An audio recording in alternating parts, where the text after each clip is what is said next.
Hello guys, welcome back to my YouTube channel. In today's video, I'm going to show you how to delete Apple ID account permanently. So for whatever reason you wish to delete your Apple ID account, maybe you no longer need it. First of all, if you just want to go and get it off of your device, you can go and open up your device settings like so. Come to the top and you can go and see the Apple ID account. Then you can scroll to the bottom and press sign out and you can go and get it off of the device. However, if you want to go and completely delete it, open up a web browser. As I'm on an iPhone, I will open up Safari. We can tap on the address bar and you need to go and type in privacy.apple.com. I've got it suggested at the top here. Then what you need to do is we need to go and sign in with our account. Let me do that now.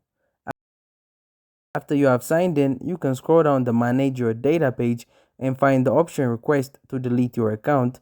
You can then go and click there. Now what you need to do is read through this here and understand what happens when your account is deleted. Understand that it's a permanent thing, and if you're sure, you can go and give a reason at the bottom. You'll be told some important things. Make sure you understand this and then press continue at the bottom. Then what you need to do is go and read and agree to this. Choose how you wish to receive status updates. You're going to go and be given an access code. Keep it. You can then press continue at the bottom. If you're sure, you can go and press delete account, and that's it. Thank you guys for watching this video. If this video was helpful, don't forget to like and subscribe to my YouTube channel.